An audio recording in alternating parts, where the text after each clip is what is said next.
10, 9, 8, 7, 6, 5, 4, 3, 2, 1.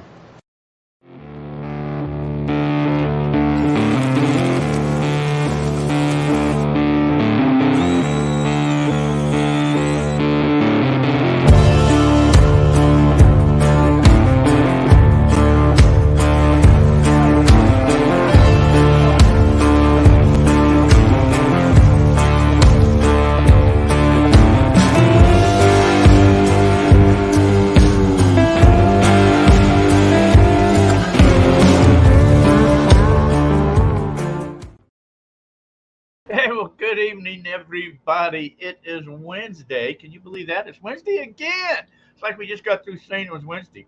It's April the 12th, 2023. Today is National Grilled Cheese Sandwich Day. That almost sounds good. It's also National Licorice Day, and it's also National Big Windy Day. And it is kind of been windy out there. If it's your birthday today, happy birthday. You also share your birthday with famous people like Tiny Tim. He would have been 64 years old today. He died in 1996. And Ed O'Neill, you guys know who he is, don't you? I didn't know what that name was actually until I saw who it was. He's 76. That was Al, and married with children. Let's see. Day in history. South Carolina was attacked by the Confederate beginning the American Civil War. 1872. Jesse James was dead. You know, he was only 34 years old. He was shot by a member of a past gang just for the reward. So, you never know who your friends are. They can always shoot you in the back, for any money. Summer is here. I think everyone's gone home. The streets are emptying out. Campgrounds are all emptying out, so it's getting quiet. All the prizes have pretty well been mailed out. I think I got a couple prizes left here. They'll get mailed out here. I got to find boxes and stuff like that, Let's see. The push we're having is still scheduled April 29th and 30th up there in the Meadview Claims. Those of you that are going will get an email. Maybe those of you in the chat room or those of you guys are here that are going, let me know if you guys are going so I can know who I'm counting on. There'll also be one April 14th and 15th and one December 16th and 17th. Also, gold is back over $2,000 an ounce. So I was just sitting here talking to our guest, Offset, and all of a sudden I just looked up at the time and it said zeros. I said, holy crap. I wasn't paying attention. Let's see who's here. Minuteman Adventure. I guess you're first tonight, huh? Trippin' Tommy, welcome. Herb Cato, look at that. You weren't first, Herb. Josh Cooper. Hey, Josh, you're one I still got some prizes for. You got a few things. You got that Geo Sloosh. You got that big ass production gold pan. Are you going to Meadview, Josh? You want me to bring that up to Meadview? Or let me know what you're doing, Josh. Let's see. Wayne Nugget Brain, hello there. MG Toe, Tad Hamilton, Terry Curry, Brian, David Villa. You're going. Cool. Paul, hello. Gerard, I'm here. Where's the beer? I don't know where the bill is. Bobby, hello. Hillbilly. Bob, say hi. Larry, hello. Bring it to me. All right, Josh, I'll do. I got all that stuff for you, buddy. I will do that. Save me in shipping. That's why I asked you that question. All right. Hey, without further ado, it's been a while since we talked to the guest. You guys know the guest, the famous Wayne. Let's get him on in here and let's just start this party, shall we? Let's see. Here we are right here. Good evening. Hey, Jack. How's it going? How the hell you doing, buddy? Long time no talk, man. I'm doing good. How are you doing? Surviving. What the hell you been up to? You don't even want to start there because I'm one of those people that if I don't have 12 things up in the air at one time, trying to keep track, I feel like I'm doing nothing. So I'm always chasing myself, trying to get things done, because it's not that I'm a procrastinator, but I'm one of those people that has way too much going on at one time. So I always feel like I'm trying to get things caught up. I don't know if you're that way, but that's generally the rule of thumb. Is I'm always chasing different directions and then trying to keep everything caught up. So No, I know the feeling. I'm running ragged. I just started. Some people saw the post. My new adventure. I'm just going to certify to get scuba dive certified. there you go. So I want to start underwater treasure hunting. So I start that Friday. I've been taking my test to do all of that stuff. So that's my latest crap. Yeah, we got the big thing we have is we finished it up about a year ago. Was my son Trevor, who's pretty much the IT guy and does a lot of the camera work and everything for us, handles all the web designs. He did a documentary film called Sunsets, and this is a kind of a different take on things. It features interviews, and it's not interview like a guy sitting there, but it's Ron Feldman, Bob Shoes, a number of different Dutch hunters, Clay Wurst, and they're sitting there talking why they started getting into treasure hunting, why they started searching for the Lost Dutchman. And it's about their life and the process and what brought them to it, the successes, failures in their lives. So it's kind of a look at the person, the people behind it all. And that was inspired by Tom Collenborn. Before he died, he told Trevor, someone needs to tell the story about the Dutch hunters, the treasure hunters, not just the treasure stories. And so Trevor took that, and when he went to graduate, he put that together, and that wrapped up. And now he's been looking at distribution and so forth from it. But it's about an hour, 45-minute film documentary. And we showed about 15, 20 minutes at the Rendezvous last year. And I think everybody was kind of thrown off at how well it was done, because it was basically he sat back and he let them tell their stories in increment. So you get to hear everybody's story about themselves, of how they came here, how they did it. And what we wanted to point out is treasure hunters come from all walks of life. Some very, very, very successful people have become treasure hunters, but you'll find the guy with the PhD sitting next to the guy that is homeless, next to the guy washing dishes, next to the guy that was a former state attorney general of the state of Arizona. And they have that Coronado's children thing in common. And so it's a really cool film. I'll have to, when we get it done and get it out, I'll have to not only get you a copy, but we'll have to talk about it in depth, because it's a really cool film. I think most anyone into metal detecting, prospecting, anybody's just got that sense of adventure, really sit back. I mean, Clay Wurst is talking 70, 80 years of experience chasing things. And the funny thing is, you get through all these guys and them reminiscing and so forth. Not one of them has a regret. Yeah. I mean, you're talking, I don't know how many hundreds of years, but they've all been successful in their own ways. But not one of them has regrets. They realize that path they chose and everything that they've gone through is part of the life. And they're probably better for having done that than not. And we thought that's a positive message to send out to the next generations, to be able to let them understand is you got to chase your dreams. You can't just sit around and wait for it or watch it. It can't be social media, TikTok. You've got to kind of sometimes grab the bull by the horns and not make anything a factor, age, health, anything. Find your way and your path to do things. And so that's a cool project. And we kind of came to a conclusion like that. And then, of course, there's all the YouTube stuff and internet stuff and all that garbage that we have to do. So, which well, I mean, there's always deadlines with that stuff. You're scratching your head. Everything you think you got planned doesn't work. And then I got to go out and hang out with Frank.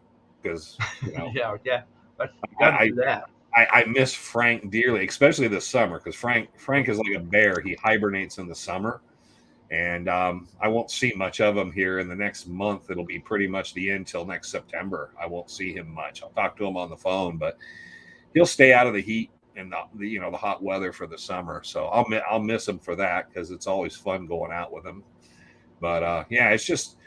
I'm sure you're exactly there. You got those things you got to do. And for us, it's Mondays and Fridays, and we do archival footage for the Dons of Arizona, the Dons Club, and then we do it for the Historical Society. So we got all these different things, levels of things always going on, and I'll be happy one day when it's just we figure we've done enough, you know. No, you'll never be And then there. I'll find another hobby. No. You know, it's funny. All those names. You're taking up scuba diving. I'll take up spelunking or something different. Hey, cool. Go Yeah. a different direction. I don't know if I could go into I could go into caves when I was small, but I think their claustrophobic would hit me now. But you know, it's funny. All those names that you mentioned, I've been researching and getting books, finding books, and a lot of stuff. Some are out of print of a lot of those names because I've been trying to out looking for Spanish treasures and some of their signs and symbols and trying to locate some stuff. And I thought I found actually a hole that was empty though that may have had something once. But Chuck Kenworthy was really good. He did a series of books. They're on my bookshelf. They're larger books. They're treasure signs. Kenworthy was a big time treasure hunter. He had a partner you might have heard of named John Wayne. And he did several books of Spanish treasure signs and so forth. They're really good resource material. The thing I always warn people of is once you go down that rabbit hole, everybody starts to think everything's a treasure sign. And, I've met people that literally say, well, Sedona's built, on top of the pyramids from an ancient civilization. And, but I'm trying to think. I don't know how far away they are. I was going to reach over and grab a couple. But Kenworthy's books are excellent if you can find them. I don't know if they're still in print. You have to look around. But Chuck Kenworthy put out some really good books with the symbols, and he was pretty successful. So that's usually kind of where I've picked up my information. But I always believe it's a balance. Buy every book you can if you're interested in a subject. And I probably got 80 or 90 Dutch hunting books over here, just so you kind of see what everybody's talking about and their perspective, because there's the historical ones from the people early on who are going to have a lot of information you're not going to find everywhere.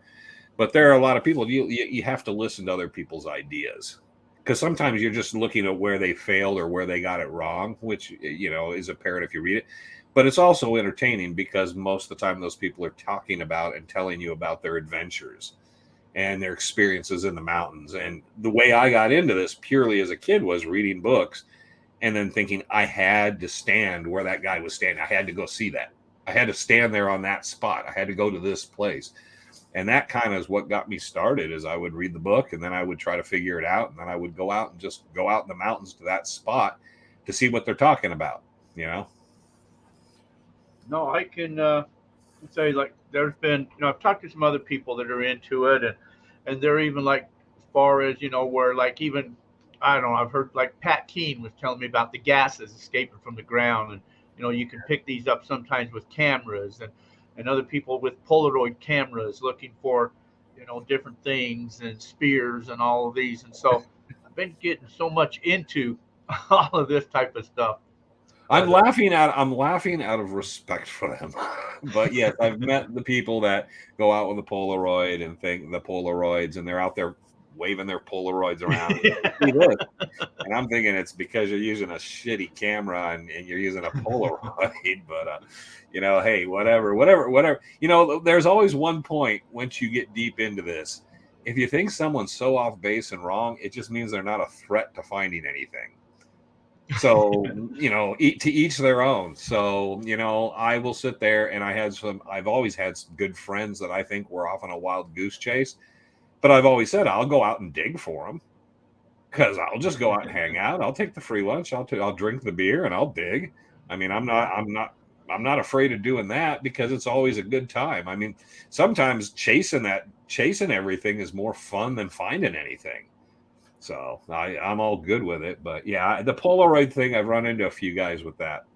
Well, yeah. So I picked up one of them cameras, and I'm one of them that are now out waving it. I haven't seen anything yet, but this other guy was telling me over by here, there's a bunch of these writings and petroglyphs, and what they kind of call the king's chair.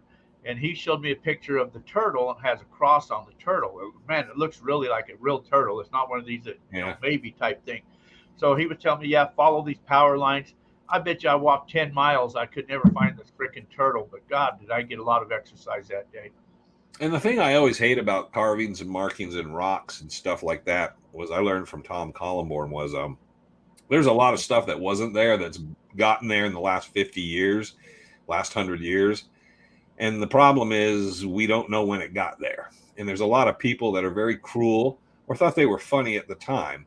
And in the Superstition Mountains, there's a lot of Peralta rocks that have Peralta deeply carved in them. And we know they weren't carved by the Peraltas, but we know where they're all at. And there are people that will run into those on a trail and just their mind's blown. They found the Peralta stone. And it's like, no, it's been there for a while. It wasn't there before, and it's cool. And it eventually becomes part of the history. But, you know, Tom told me there was stuff that he talked to old ranchers and old prospectors, and they would say, not all those markings were there when I first came in the mountains. And then people add, and that kind of sucks for the rest of us because we don't usually have much documentation to tell us what was added, what was, you know, how that went. So you got to always be careful in that stuff, you know. Oh yeah. Now, if there's a depression in the ground, that's a good sign to dig. Yeah. Well, sometimes you'll see the rocks and they'll have, you know, like the writings they've been kind of varnished over. You can barely almost read them, and the newer ones are kind of white. So you can kind of tell when somebody's added some crap in there, which it totally is. Yeah. Well, and then you got the confusion for people that, you know, 98% of what they find is petroglyphs. And maybe someone added something to it and they don't understand the difference between there's markings from people that might have left markers. Prospectors would for their claims or certain areas to leave a mark. But then there's, you know, then they get them confused with hieroglyphs.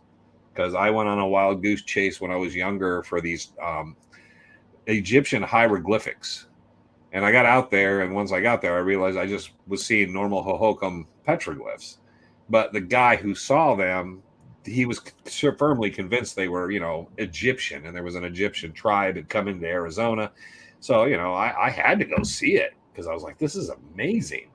And then I got there and I was like, then I went back to explain to him. I said, these are just petroglyphs. They're Hohokam probably. And, you know, about what era they came from and on. He refused to believe me.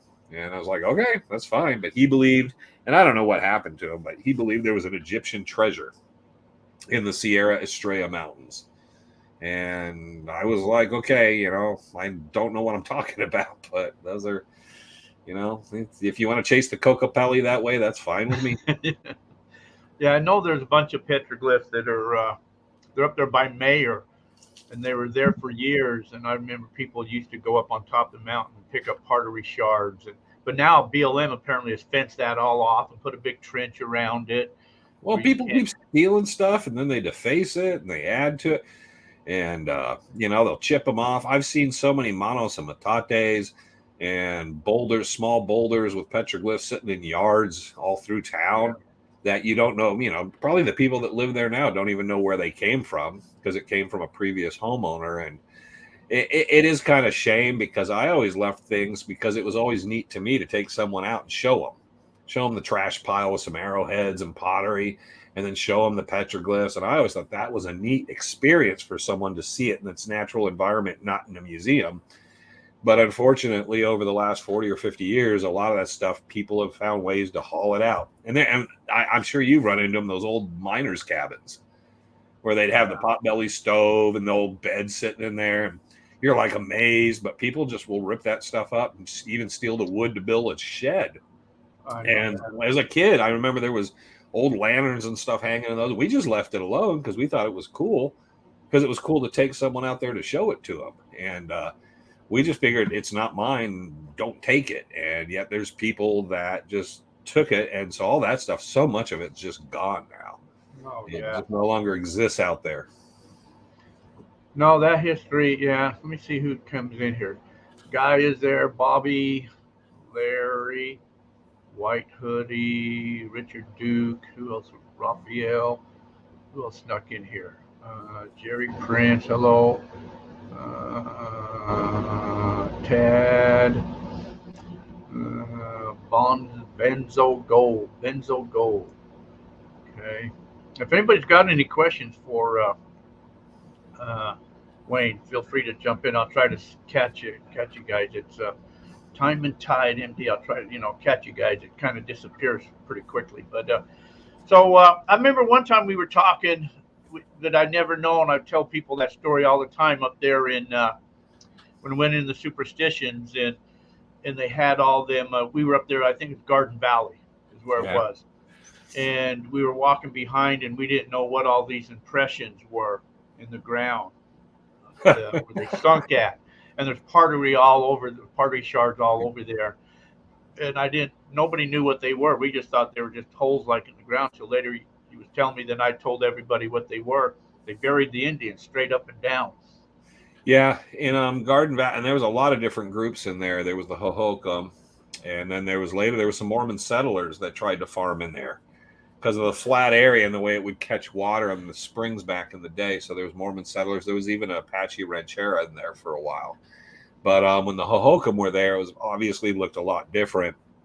But they would bury, and it's a very unusual thing. I talked about this recently. Is in that northern end of the Superstitions at Garden Valley, they buried them usually in kind of a kneeling or sitting position facing east. And they would bury them in these pits. And what you see in those depressions is those burial spots where the ground is sunk.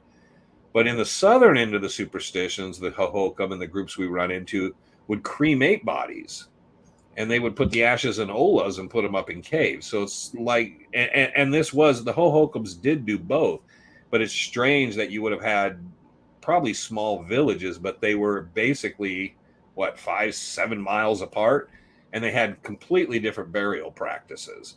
And the crematory rock is down by the Peralta Trailhead, by the Don's Camp, and then the other. But I always used to love to take people on the midnight walks through there because people get spooked out. But you get a good moonlit night walking through Garden Valley. That place does make people kind of feel kind of weird out. But there are people still camp there. I mean, I've never heard of it. I don't think I've ever heard of a single ghost story out of that spot. So there's hundreds of bodies buried there, and people pitch their tents and they camp for the weekend. And I've never heard anyone saying it. So it must be a peaceful place. I've never heard anything about that spot other than it's just loaded with bodies, pottery, arrowheads. We did find a really cool spearhead there. There's some grinding holes. So it is a cool area, but you got to imagine what it was like 80 years ago before everybody started stealing. Because the monos and metates, even when I was a kid, you could walk around and find them laying on the ground. So it was just weird that you come back years later and you realize people have just hauled those out of there over time. And it's kind of a shame because it was kind of a neat spot. That's we did camp right there. We were there for 5 days. We camped right there, right below that mountain. Yeah. We used to climb up on that mountain to get out on the cell phones. But there's that rock there that had, I think, the metates or whatever, and people put a bunch of the pottery all around that little mountain right there, that little hill right there. But no, that'd be fun to go in there and bring a bunch of ghost hunting equipment. I never thought of that. Yeah. And, well, and what's interesting, the pottery there is kind of a reddish clay, and if you continue the trail through the other side going east, you're down the Second Water Trail. And when you get to Second Water and get past Second Water, you end up at the red paint mine, which is where they mined all that red clay to make all those pots. So the whole area has a lot of history. There's petroglyphs all the way from down close to where Chuck Ayler's Boulder Canyon house was. He had a house back in there. He built a stone house. All the way from there back up to First Water, you can find there's alcoves everywhere of, there's prospects, there's tunnels. You'll turn a corner. There's several spots back in there. You turn a corner and you'll find a chimney that someone had dug out, or you'll find a tunnel going back up under the rocks. That I know one of them went back probably about 100, 150 feet. You got to crawl it. But they built, once you got inside, off to the left, they built and carved out a living quarters. Now it's only maybe 3.5 feet, 4 feet high. But it was big enough where they could sleep and stay in there. So they could literally stay back in the mining tunnel and all. And I don't know I couldn't figure out the vein. And the tunnel you had to crawl hands and knees back to the back where they opened it up. I do not know what they were chasing because we could never figure out the vein or find anything that assayed anything out of there. But that's kind of stuff all through there is pretty crazy. What did you say? Are you Lower 48 talking on that? No, man, money. Talking to somebody a few weeks ago that said he went to your event last year. And I said, every year I keep saying I'm going to go up to this event, but it always seems to fall on the same weekend that I've got a metal detecting hunt or something here. And I never, when is it this year? This year, I'm looking at my phone because I know when it is and I forgot. It is, I wrote it down. Nope, didn't write it there. Problem with technology is every time we have technology, we put it in about 12 different places. Where is it? I know I had. Oh, no, it's not even in there. Hold on. Third try. It's a charm, right? Yeah. And, well, come on. I know I got it somewhere. It is the first weekend, I'm pretty sure, in, there it is. I finally found it. November 3rd, 4th, and 5th. So it'll be Friday, Saturday, Sunday, November 3rd, 4th, and 5th. Okay. See, I knew I had it down. I just had too many places. Yeah, that's what it is. We always have our meeting the first Thursday of the month and metal detecting hunt the first Saturday of the month. So that's why it seems I always get screwed up in. It used to be, we used to do it as close as we could to the 25th of October, which was the date Jacob Waltz died. But it was so hot off and on. Some years it just was like we were miserable. And it seems to be right after Halloween, the weather always cools down big time suddenly. So about 2-3 years ago, we started pushing it just on the other side of Halloween instead. And the weather's been really good because there's nothing worse than you go to bed at night and it's just so hot in the tent. I mean, once the sun comes up, you got to get out. It's just way too warm. So we wanted to be a better experience, have a little, and it sucks to try to have a really big fire when it's 90 degrees at night. It just doesn't seem to work for us. So, no, and you're always welcome to come on out. We have a good time, man. Good programs. Last year was Jesse Feldman talked last year. We had a good program with him with his what is it? It's Dutchman's Trail, the new book. Yeah, no, somebody doesn't know who's Jacob, Wayne. Jacob. You're going to have to explain this story. Jacob Waltz. Jacob Waltz. He's the Lost Dutchman. It's the most famous treasure story ever. Come on. Where you been? So, Jacob Waltz. He lives in Canada or something off the. Jacob Waltz was a German immigrant, came over to the United States. A lot of people make up a lot of stuff about him early on, but he got into Louisiana around 1848 or Mississippi. He applied for citizenship, ended up being in the California gold fields. He became a naturalized citizen in the county of Los Angeles. So we have documentation on him. And then from there, he traveled up into Prescott following the gold hunters after the 49ers thing died out. From Prescott, he worked his way down. He ended up settling in Phoenix finally. He was actually one of the first settlers in Phoenix, Arizona, when it first settled about 1867, 1868. And he lived on a property which is roughly about 16th Street and it was called Henshaw Road, but it's actually Buckeye Road today.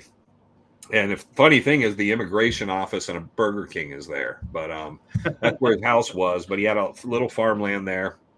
He died there, and there was a friend of his, Julia Thomas, who hit some hard times, and he helped her out, and she couldn't understand how he was able to financially help her out because he was just a poor old German farmer out there. He was in his late 70s, and there was a flood, but before the flood on Christmas Day in 1890, they were sitting around. Her birthday was on December 25th, and it was, of course, Christmas Day. So they were all having a picnic at his farm, and he started talking to them about where his gold came from. He had a mine in the Superstitions. And when he died, there was a bunch of ore, and they took the ore, and then he gave them directions over. It was probably 7 or 8 month period where he was, bad health. He never recovered from being stuck in the flood. And when he died, they took some time, got things together, and then they went trying to go with his information to search for this lost mine. And they were never able to locate it that we know of. A lot of people think they have. One of the biggest problems was I think if Waltz would have died and talked to them and died within 3-4 weeks, they might have found it. Now, they didn't know the mountains. There were no maps at the time, but he would have been being very specific. I think he lived too long. And what happened is over 7-8 months, he kept trying to tell them, okay, you know what? Try this. And you know what? Forget what I said. Do this. And I think he had too much time to talk to them for too long, that they were confused. And then the other thing comes up, which we talked a little earlier, is as people come into this, they start telling them, no, you know what he meant? He meant this. No, you know what he really meant.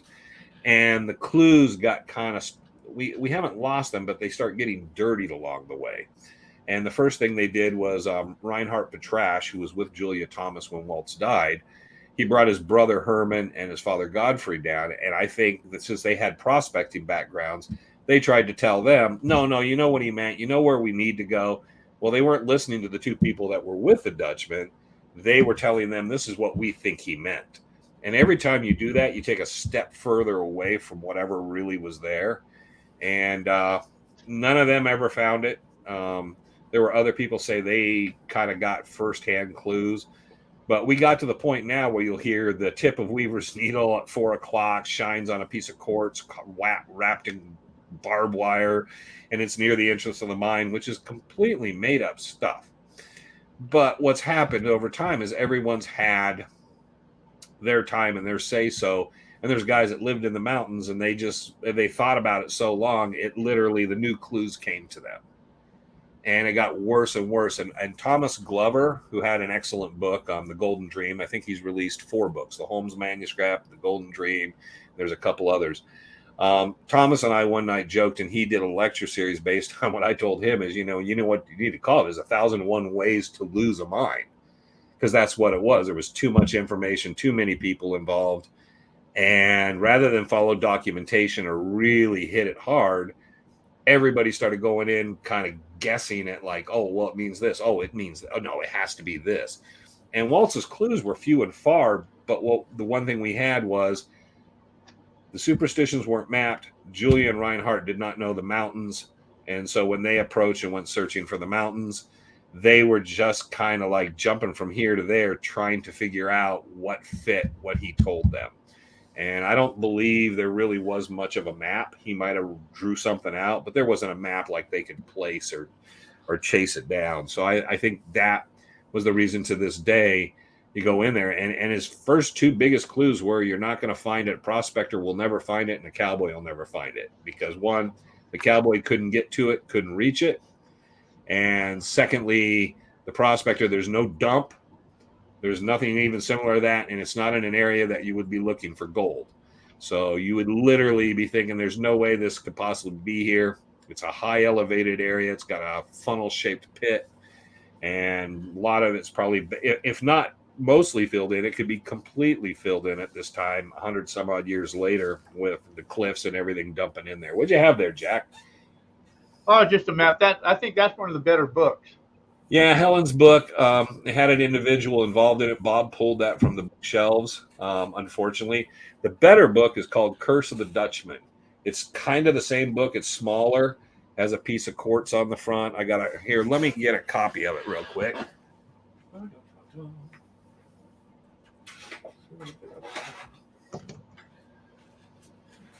Oh, Curse of the Dutchman's Gold. It's same author. A lot of the information you'd read in this is going to be the same exact information, but a lot of the misinformation Helen was given erroneously by someone that was a bit of kind of decided to pull one on them isn't in there. So it's a good deal, but they're kind of similar. But yeah, hold on to your copy because Bob pulled all those. Bob Corbin pulled them all. I don't believe you can find them unless you can find someone that's willing to sell you their copy. They're not available anymore. So wow. And that was what? That was released about 2000, 2001, somewhere around there. Yeah, the price tag was $27. Well, now they go for back now 2022. 2002. Yeah, so probably now it costs you $150 to get a copy. Cool. Well, second, on them other ones, like you were talking earlier, those books, some of them are like $200-$300 a piece to get some of those. Well, what happens with a lot of these books is guys kind of put a pressing out, and because it's a niche area, they might sell hundreds of books. They might sell 1,000 books, but they're not going to sell enough books to do multiple printings. There's very few books that went through multiple printings over time, like 6th, 7th, 8th, 9th, 10th printings. So because of that, these guys just couldn't afford to keep them up. Probably the ones you find the most frequently, even though they're very old, is Sim Zeeley's Lost Dutchman mine, which people charge an arm and a leg. I've never paid over $25 for a copy of one of those. You can usually, if you just wait, you're going to find one reasonable. Thunder God's Gold, Barry Storm. But the problem with Barry Storm's book, which everybody's heard of Thunder God's Gold, I'm sure you have, and the movie Lust for Gold. Barry Storm actually wrote this book before. It's called The Trail of the Lost Dutchman. And it was written probably 6-7 years earlier than Lust for Gold. It's pretty much the same book, except it was written with someone helping him write it. So it's a much better book and a much better history. It's a much better read. And but this one, I don't know if they even did a second printing. I think there's only one printing. So if you can find one of these, it's worth getting a hold of. What's that called? Trail of the Lost Dutchman by Barry Storm. Barry Storm? Yes. The Dons of Arizona did the introduction, and Barry Goldwater's family, the Goldwater family, financed it back when it came out. And that's a really cool one to find if you can find it, because it kind of, and it's nice to have. Thunder God's Gold is cool because it has the index in the back, notes of authenticity, which is notes from his interviews and stuff. But I always tell people, if you want to, this was a good one. It was it's one of the earliest books written on the Dutchman. But I got lucky as a kid because people kept giving me their copies of the books, and and I would buy them when they came out. So at this point, I mean, there's one, I think it's John Dahlman did one that Ted DeGrazia did the watercolors in and stuff, and there was only about 1,000 copies of that ever made. And it's called every one of God's creations. Very, very rare book you'll ever come by. In fact, I ended up getting gifted a copy because I looked for 5 or 10 years and couldn't find even one to buy. And then finally someone had an extra copy, and I think they're numbered, but they were back from the 70s. And they're all interesting because a lot of times these guys wrote about their travels, their trips, people they met in the mountains. And it helps you connect pieces and bits and pieces of the story. Because as well as I do, everyone that's been in the mountains or out, treasure hunting on any scale, on any treasure, has a story to tell. And they're fascinating, the tenacity and the time, especially people that would just literally drop out of life and go live in the mountains and chase after these things. And you realize they weren't just chasing gold. They were just chasing adventure. They just wanted to get away from the rat race. And we're talking the 30s and 40s and 50s. Imagine today. I do not understand why people aren't just dumping it and trying to go live in the mountains, because there is a certain freedom to just getting away from it all. All of us feel to some degree, but I can't imagine what it would be like to just forget all of it and just go and let go and just go stay out there. But no, those are some good books. I mean, always look for and there's a great website called Tales of the Lost Dutchman Bibliography by a gentleman named Doug Stewart. And he gives you the core works, related works. He tells you about the different printings. It's on the internet, and it has every book released probably concerning the superstitions, the Lost Dutchman and stuff. And it gives you the different versions you can get and stuff. And that's a invaluable place to kind of look, because the core works, there's easily 50 of them, but it gives you an idea, and you can kind of sort through what you might want to get. What are the main, and I always tell people Tom Collenborn's books are a first and foremost, because he was a great storyteller and he put some really good stories in there. So, but they're all good. I mean, even the ones that you would say were kind of bad are sometimes good, because it gives you a perspective of that person. And I always like them because usually I either know the people or I grew up hearing about the people. So to me, it's always kind of a personal thing. So it's always interesting. And you can never have enough books, in my opinion. No. You should always buy more and more books. So there should always be a stack of books here and there. So let me ask you, so on the cover of that one is the the matchbook or the light or whatever it is, with It's the gold on there. Yeah, that is what it looks like. It's a matchbox. It has matches in it. Well, it doesn't. It has matches in it, but it's not the original matches. I know the owner of it. I was very privileged a number of times to be able to handle it and know where it's at and everything about it. It's very unique. It's so much smaller than you expect when it's in your hand. And the best story I have of it is we were filming Legend of the Superstition Mountains for history. And I was with Clay Wurst, who had borrowed it, and we're sitting there talking.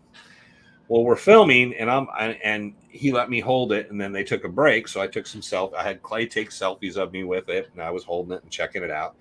Well, then they wanted to do something else and have Clay talk about something else, and I'm holding the matchbox. So I'm just sitting there, and I'm thinking, okay. And they were focusing on Clay, because when you're filming for a TV show, it gets really played out long, and they want safety takes and everything else. So I'm sitting there. Well, I get tired, and I realize when they turn to me, I can't be sitting here because I'm talking in the past, so I can't be sitting there with the matchbox in my hand. So I put it in my pocket of my jacket, and I just kept talking to Clay. And it was just because I knew it couldn't be in the scene. Well, actually, I went to leave, walked out the porch, and I started walking out, and I put my hand in my pocket and realized, oh, crap, I have that in my pocket still. I was walking out with it. So I had to pull it out, walk back in, and go, no, because I didn't want anyone to think I meant to do that, but it was because of the filming. But I got to handle that. A bunch of the jewelry items. There's tie clasp. There's earrings. I've gotten to handle so much stuff affiliated with that, not just the matchbox over the years. And while we didn't release it, we tested it twice on television, and they didn't show the results. We used an XRF gun on it. It shows us using it in Unexplained, Unexplored, but and I'm trying to remember what other show. There was another show we did it too. We got the XRF to shoot it, which had a funny thing because Emiliano, who was awesome to work with, but he was playing with the XRF gun and kept acting like it was a pistol. And he's got it down. He's pulling the trigger and pulling the trigger. And we're like, dude, you got it by your crotch. So you're firing radiation. You know? And then the look on his face when he's like, dude, you're literally taking multiple hundred X-rays. What are you doing? So I don't know how Emiliano's doing, but he may not have children. So, but there you go. No, so the reason, I've heard, like they've done fingerprints of the gold to try to determine. But somebody was telling me I don't know if it was just on TV or what happened. I don't remember what the story was, but they fingerprinted that gold to something up in Prescott. So they're saying that now come from Prescott. And I know on one of them channels just the other day, there was this whole history on what you're saying, all these people that were talking, and that was just on TV a few days ago. Yeah. Unexplained, caught on cameras or whatever those things I got are, 2 or 3 books, and if you go out to the Vulture Mine and take the tour, they'll tell you how that was really the Lost Dutchman, where Thomas Glover went out there and took ore samples. Him and Greg Davis took ore samples, and I've seen the samples and the fingerprint. It's not the same stuff at all.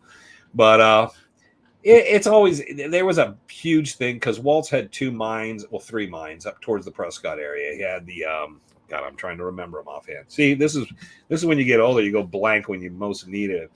But Waltz had several different mine claims, and they were up in the Bradshaws in that area. And the problem is, once that associated with him, then they believe, he mined those. The Billy Bueno was one of them. They think he was attached to the Gross Lode was one of his first ones. When he lived in Prescott, he was one of the claimants on the Gross Lode.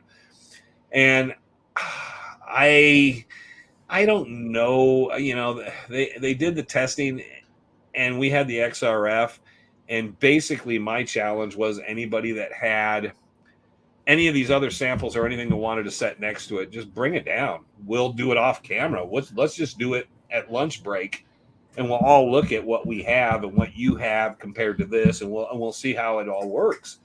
And nobody was willing to do it. So, we did the matchbox. We did another couple other pieces we did. But then the funny thing, it's one of those funny things that you go to do something that can prove or disprove something. And it's funny how many people back away from it the moment you get to that moment of saying, okay, let's put our all. We're not trying to prove you wrong. We're just trying to see which one of us is right in the end. And wouldn't it be great for all of us to have the fingerprints from these different ores and knowing where all those came from? And we can have all those in our research records to compare all the time when we find ore. And that's what you want to do. But people scare away from that because they don't want to be, for some unknown reason, they just don't want to be wrong. I don't want to be proven wrong because this is my theory. And then where do I go after my theory's gone? Well, all of us have been there. You start over. You go back to wherever it got you off track and you start over. But yeah, the Bradshaw one, Walt's had mines in the Bradshaw. There's the General Grant, the Big Rebel. I just said it before. Oh gosh, come on, Jack, you got to help me. I just I knew that once upon a time because I used to think the Gross Lode with William Gross, but Waltz was one of the claimants there. So he had these 3 different mines, and they were up there.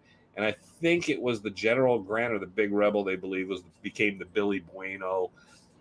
But like I said, when I got to the tried and true in the moment, then everybody kind of like started just throwing something out there and saying, well, this is, and that's a funny thing. You can convincingly say, well, I really believe this, and there's no real hard evidence. You can just kind of play it off that. And a lot of people, let's face it, when people write a book, they're writing a book documenting something. They have a belief. They're there to entertain you. It's just like it's a television theory. So you're going to storytell. You're going to put things in there from your personal perspective. And you'll say things that maybe aren't true. But you believe that you could possibly be able to prove this later. That doesn't mean you're lying. It just means at this time. But they're not going to say, nobody's going to write a book to say, here's all the things I think that aren't true and I can't prove them, but buy my book and read about my fantasy. So I think that kind of came in. I know there's a couple guys that believe it's up Black Canyon, New River. There's always been those guys. I think it was Robert Blair's book. Talked about it up there. He detailed that in 1975. Then someone else somehow ran into it again and thought he discovered it, which I had explained. There was a book 40, almost 50 years before you discovered it that already had it detailed. Had the same pictures of the same things. So not the same pictures, but the same photographs of the same stuff. So, it depends what you believe in. Like I said, I can try to help people explain what I know of the history of certain sites. I've been down so many of these prospects and mines that weren't the Lost Dutchman, and I'll tell them the history that I know of them and the history that I've had with them. And if they don't want to believe you, there's nothing you can do. I'm not there to change your religion or your stance in politics. I'm there just to, if I can help you and kind of guide you. And if you're looking for information, fine. The moment you decide I can't help you anymore, I'm like, okay, we can be friends. We can have a beer. We can have a sandwich. We can always be nice. It just, okay, I don't know what else I can do for you, But I'm sure you've run into those people that they get way off base and you can't reel them in. And then they almost get a competitive attitude toward you of they call you and you're just like, you're an asshole now because you don't believe them. And and it takes so long to lay it out. I'm not going to sit there. I'd rather be trolled on the internet and never answer than have to get into some stupid fight with someone. And there are guys that do that. It's just like, you're fine. I think you're a nice guy. You're just too way into this. And neither one of us have gold bars or 5 pounds of gold nuggets sitting here. So either one of us could be right or wrong.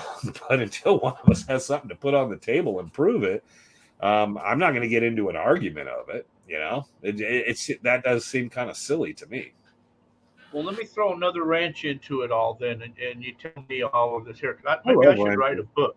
I think I should write a book. The Tale of the True Story and Tales of the Lost Dutchman. Okay, he worked at the Vulture Mine that we knew, right? So that much we know. We don't know that. No, there's no proof of he ever worked at the Vulture. Yeah, I'm sorry. Well, no, okay, but I've heard that he was like the inspection boss. He would inspect the wagons, but nobody inspected his, and that's why people said he high graded. Okay, so let's just say he worked at the Vulture Mine or he hung around there. Okay. Okay. Yeah. Now, the superstition is the weaver's needle, and that's the famous point that everybody's saying. But he go never to. mentioned it. He never mentioned it. But yes, it's a famous point in the superstitions. Right, but that's not it. It's actually near the vulture, and the weaver's needle wasn't weaver's needle. It's at your vulture peak. So everybody's in the totally wrong spot looking for the Lost Dutchman's mine. I've got it all here in my new book that I'm writing. You know, it's cool, but that book's been written a couple times. Oh, has it? Oh, yes. And I sat there with one of the gentlemen that worked on that stuff and really believed that stuff. And I said, well, we know where Waltz was in Prescott. We know when he filed the big rebel, the General Grant. We know when he settled Phoenix. We know this. We know a lot of things about Waltz. And we know who he hung with. He seemed to travel from California to Prescott down through into Phoenix. He was with some of the same people. They were immigrants. Some of them were German. Because we don't know how well his English was. We know he would have hung with German-speaking people. So we know a lot about Waltz. And they will sit there and swear up and down, but he was working this, and for 8.5 months, he did this, and then they threw him out of town, and they almost killed him. They were going to hang him, and he made off with that gold ore. And I'm like, that's the Al Center story, which is a whole different book in Goldfield with the original Mammoth Mine. Al Center high-graded ore and then hit it on Superstition Mountain, lived to tell about it, told the story to several people, died. His skeletal remains are up there. We know it's a true story.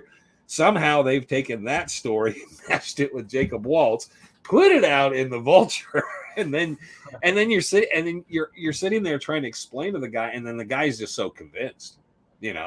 Well, yeah, but show me the documentation. I can show you the documentation of where Waltz lived, his property ownership. I can show you where he died. I can show you where he's buried. I can show you his mining claim records. But when you have this stuff with the Vulture mine, show me a piece of evidence. And that's where they come up dry on a lot of stuff. And that's the books I hate, because the only reason I hate them is I read them, I'm amused. It'll have, this guy might sell 100 books, but he might send 50 guys on a wild goose chase. They're no threat to me, but I feel bad when someone's sitting there and believes in something entirely that's an error. It's like, oh, Jacob Waltz fought in the Civil War. No, he didn't. When he was in the Civil War, he couldn't. It's just, there's just logic of what we know versus everything else. Well, Jacob Waltz didn't want anyone to know where his mine is because he wasn't a citizen. No, he had his citizenship papers. He was a legal citizen. He could have filed a claim, but because his first 3 mines had been jumped and he ended up losing those through no fault of his own, he probably didn't want to file any more mines, because if you've lost 3 mines that ended up being producing gold mines and did very well, you probably, when you find the 4th one that you think is the richest, you're probably going to say, you know what, I ain't telling nobody. Yeah. I'm keeping this one to myself. And that makes perfect sense. There went your book. There went my book. There went your book. I'm sorry, Jack. Hey, he'll come up with another idea. Yeah. Jacob, how about this? Jacob Waltz was an extraterrestrial. Oh, that's a good one. Yeah. UFO, I don't think that book's been written. No, here's a story.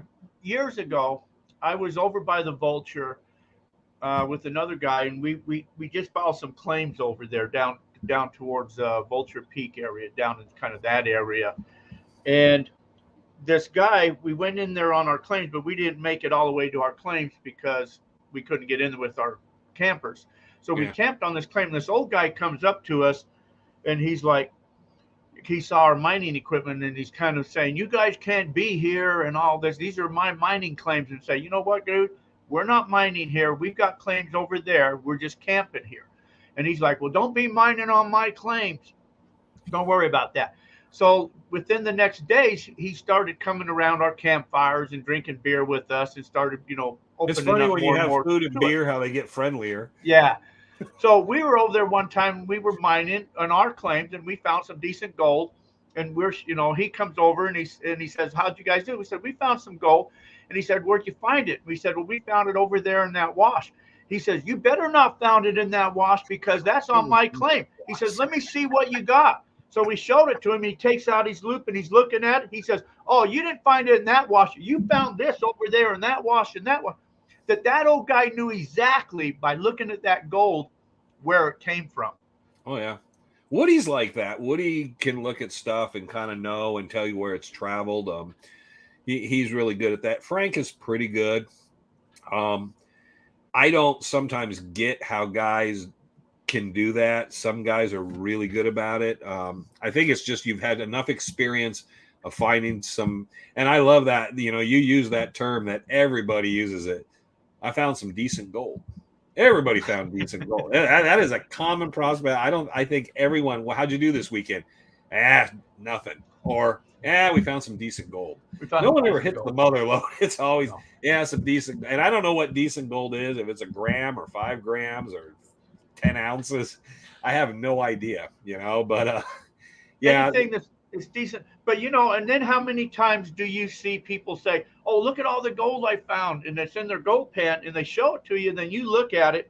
You don't even need a loop or anything. You can see some bright yellow, some's dark orange. Oh, yeah, came from different. Yeah, just exactly. Keep adding to it. Yeah, yeah. I love those guys. Yeah, you find a nice rock that has a lot of gold in it, and it might have let's say it has an ounce of gold in it, but it's all wired all through the rock. I love the guys that turn the rock over and give you different versions of the rock over time. Look what we found here. Look at what we found here. And I've met those guys. It's just kind of like, okay, well, I kind of tell the matrix of just looking at it that it's going to be the same rock over and over. And that's fine. I mean, I know Woody and Frank did really good up in Hewitt, and they pulled about 15, 20 grand out of there and some nice pocket gold. And it played out. But it's, one of the problems, and you've seen this, you've witnessed it. Guys will find a nice pocket or a nice bit of gold, decent gold, and then they will spend everything they found digging that place dry years after they haven't found anything again. And I've learned that once it's not there, move on, because there's always something cool, something interesting, something decent somewhere else. You don't know what you're going to run into. And I know I have more of a general outlook. I'll dig for everybody. When everybody's panning and sluicing, I'll just dig, because I don't have that. When I see the gold, okay, get my share, and I've given most of it away. But I always look at it as like, it's cool. Now, if it's 50 pounds of gold, I'll get excited, because that's going to change my life. If it's $1,000 worth of gold, I could have made that at work. So it's pocket gold. Someone's asking the term pocket gold. Pocket gold is when it's traveling through the earth, and what they'll do is they'll work through and they'll find a pocket. Basically, they'll start. In this case, it was in the side bank of a wash, and they found from an area probably about 15, 20 feet long, about 3 feet high. It was about 3-4 feet off the ground and about 3 feet higher. And through that area, there was nice nuggets. Now, before, after, and above it, there was nothing. But it had been traveling through the ground, so they'll call that a pocket. Now, it's also in lode gold. You can find a pocket where it's just the veins working, and then that gold's kind of in one pocket in the mine. So it can have the terminology depending whether you're placering or your lode mining can differ.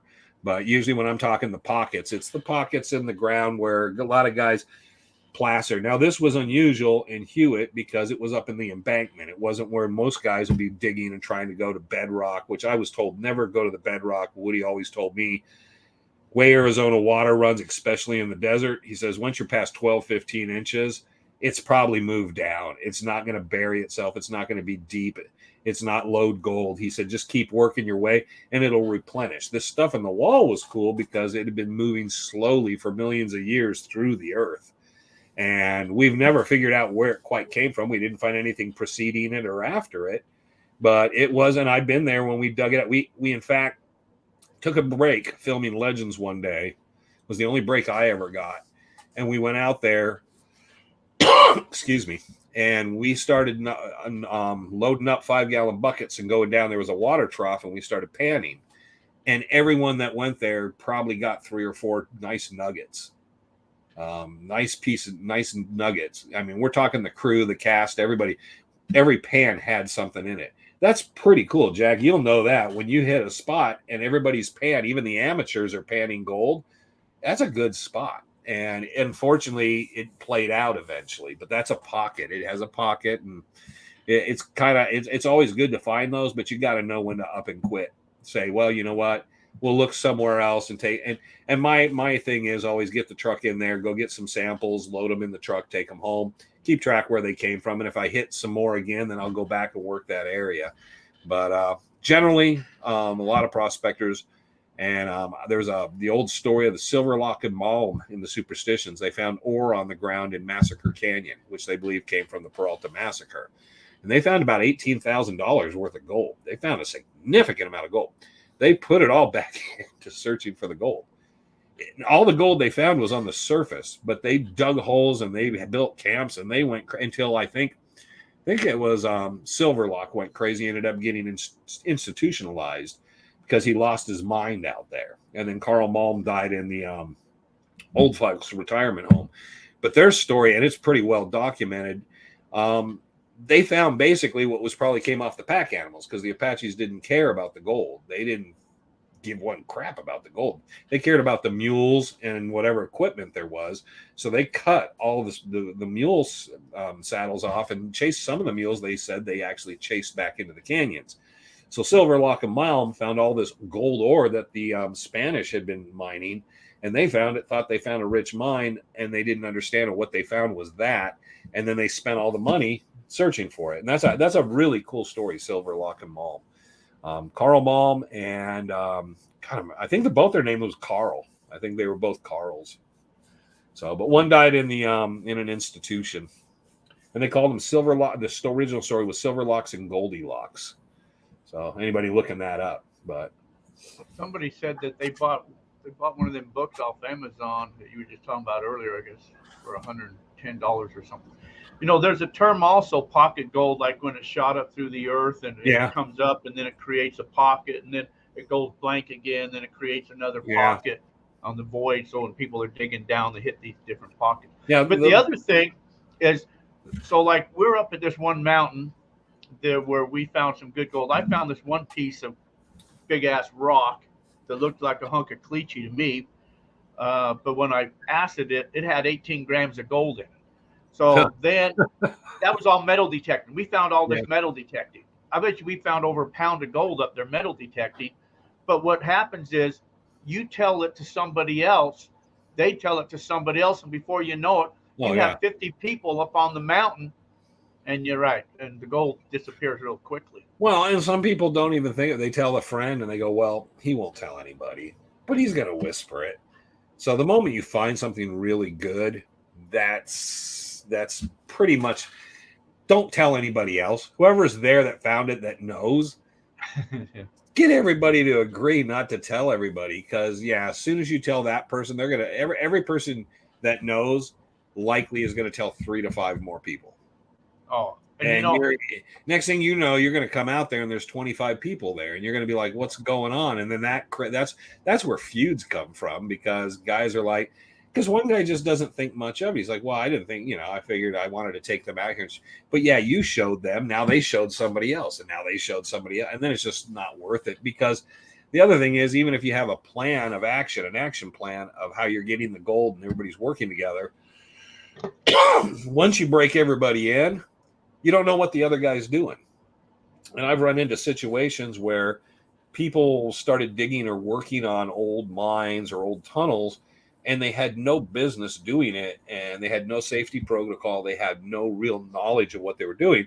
And what they made is created their own death trap to risk everybody's life. And so if it's someone else's claim, I love going up to someone else's claim or something and taking a look around and see what they're getting, how they're doing it, and learn from it. And once in a while, I'll take a sample. I'll find a rock or something and say, I want a sample in the area, some good sample. Just so I kind of know the matrixing and kind of the content of the rocks of the area, so I can see if I run into another area similar. But I pretty much, I have no interest in another guy's claim, other than just kind of documenting in the history and kind of who might have had it before them. Because usually when someone has a claim, it's rare that they're the first person that's ever been there. You suddenly find there's been 3 or 4 people over the last 100 years that have been in and out of that area. And it just, one guy finally finds the right thing. In fact, Frank and Woody, their partner, Well, in Hewitt, when they found that area, Bob Garman had been prospecting that area, and Travis Tumlinson, the guy from the Peralta Stone Maps, his camp was right by there. So they found all that gold right next to where these other guys were that never found it. And Bob Garman was a good prospector. Travis Tumlinson wasn't a prospector, a little bit of a con man with the Peralta Stone Maps because he made those. But he was camped, I don't even think 30, 40 yards from where all this gold was. So he had a camp where he's just literally living in the mountains at the time while he was trying to sell people on his stone map thing. And yeah, he could have just dug in the hillside next to him, and he would have actually done pretty well at that time. So it's always kind of funny how that stuff works out. If it was easy, it wouldn't be called prospecting. No, the one thing that I was just talking about. Well, I have a club, so people want to know where you find gold, and I don't mind showing them. But there was this one wash, and on one side of the wash is private property. It's the old ghost town and a bunch of mining, and there's mines all over the hillside. Then you got the wash. Then you got the side of the hill that we found all the gold on, and you wonder why them old timers never found the gold on the other side of that hill. I mean, it's all buried. They didn't have metal detectors back in those days to find it. It takes one guy, that one guy that wandered over there one day, and if he didn't, then they just stick to wherever they think they're finding it. And it's funny like that because I've been there too, where I've looked at something and go like, I don't understand it. Sometimes you get it. But then when I think of the Dutchman, and like what Jacob Waltz said, he said, when you think there's no mine there, that's the spot to look hard. Because he said, my mind, no prospector is going to look there. They're not going to be thinking there's any signs for gold and this and that. And the Western superstitions are notorious for that. Yet Goldfield Ghost Town and the Bulldog, the Mammoth, the Black Queen, all the mines over there, there's gold ledges. There's a gold ledge still under Lost Dutchman State Park that they know of. All that stuff is on the northwestern end. And the silver mines are all on the southern eastern end. So you go through the superstitions and you find areas where you go, there's got to be gold there. Now, the volcanic activity have covered it up. But I've always thought the Spanish went through and they just saw the best spots. They had the knowledge, hit those spots. And the rest of it is probably so deep in such impossible amounts of daysight to get through that you're never going to find it. But you'll find, what'll screw people up is you'll go through a canyon and find a little bit of plastering. And you'll chase that for the rest of your life. But it's an area full of caves and lava tubes. So that gold could be coming out of the ground from 3-4 miles away down through those tributaries. And you've been in the superstitions. It's running north to south. And it just, you don't know where the gold could be coming from. We were in Fish Creek down by the Salt River, and we found some stuff down there, some coins, and we found a guy's wallet. But you don't know with the way the water moves through there at Fish Creek, what we find down by the Salt River could have come 7-8 miles from up in the superstitions and just made its way down here over the last 20, 30, 40 years. So it's pure guesswork because, again, that was the thing Woody taught me is gold has a habit of tumbling and just keeping moving. And, like I said, I find some cool stuff, but I've also learned that don't let it just focus you in because that's what other guys have done. They've sat there and said, oh, I found something here. It must come from right above me here. And you learn that, no, it could come from miles and miles away. There were a lot of mining down on the other end of the tributaries of Fish Creek, down on the southeastern superstitions, that literally all the gold and silver from there could have traveled the whole entire length of the mountains in floods. Because I don't know if you've ever been in the superstitions or definitely in some of these bigger mountain ranges when it's flooding. Those dry washes, some of them that are 40, 50 feet wide, can be 4 or 5 feet deep of rapids. So when that happens, and they move full-size boulders the size of cars, you can imagine how much gold's traveling there and how far it can fly. So that's another problem, I think, for everybody that prospects. But it always allows you to know, like this last year when we've had some good rain, everything's moving. It's uncovering. Arizona, the beautiful thing is it's not getting buried. It's uncovering and always moving stuff out for us. So even if you've never found anything there this last year or two with rain, you don't know what you're going to find now because you could find a silver ledge laying right there in front of you because it's finally uncovered for the first time in 150, 200 years. isn't the I think you mentioned the name earlier, if that was it, in Garden Valley, when you go down, you get on the, I don't know if it's a trail, anyways, and you take that trail. I think you're going east, and you come to a big canyon, a river. Is that Boulder Canyon? Yeah, when you go through, and it was Indian Gardens, Garden Valley, and then you come down over the hill on the other side. It's a big flat. You keep going east. You come down, and then you hit Second Water, which Second Water is pretty much to your right. You'll see a little bit of a kind of a trees and a clearing area. Obie Stoker had a couple mines up on the ridge right above there called the question mark mines. If anybody that's ever there sees the question marks on the rocks spray painted, that was Obie, because that was his question mark mine. And then as you take that trail, still going east, winds around the mountain. That winds around. You'll hit the red paint mine on your right. And then as you go around there, you'll end up in Boulder Canyon. And when you get around there, then that's where Chuck Taylor's house was. He built a stone house. They had they had a generator, and he even had a refrigerator back in there. Back in the late 50s, early 60s. He lived back in there. Well, we were just going someplace, and I thought it was Boulder, but it was full of water. It was just roll. Oh yeah, Boulder during the wet season can be literally, you could be hip deep in water all the way through. There's no way to pass some of it without. Yeah, we couldn't get past it. Yeah. Well, you could have swam. Well, I think the force would have carried us away.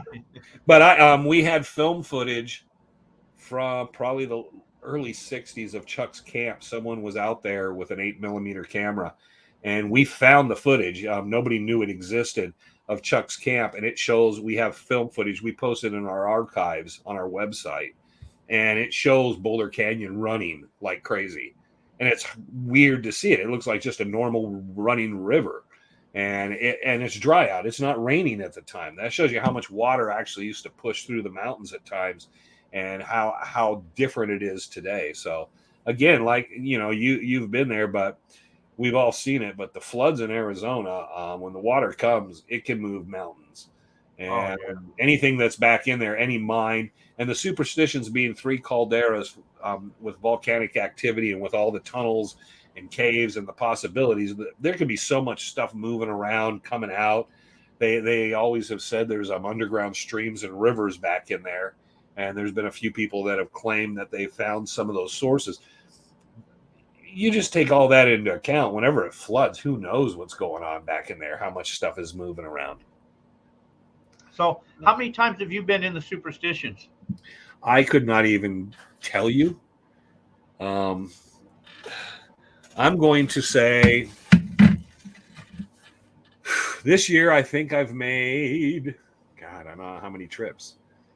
I've probably made at least 15 to 20 already this year. I know there are years that I've done more. So I can't even, I started when I was 73, 74. So earlier on, it was mainly through January and February, and then more and more. And there was a time period where there was not a month I wouldn't go back in the mountains. I had a thing until, I'm trying to think, it was about 3-4 years ago, maybe 5 years ago. I like to go in July and take a trip through in July. But one of the last trips I made in July was really, really rough. I got back in it. I was by myself too, which was a huge mistake. I didn't tell anybody I was going. I tried to sneak in because everybody would tell me not to go. And I got in, and after about 3 or 4 miles, I realized, wow, I don't know the temperature, but I could tell I was gassed from the heat. The heat came in hard. I had water, but it's just your body overheating. And I made it out. It took me an hour or two at the truck. I got back to my truck, poured water on myself. It took me an hour or two before I felt good enough to drive out. And I learned my lesson that time. I said, okay, you know what?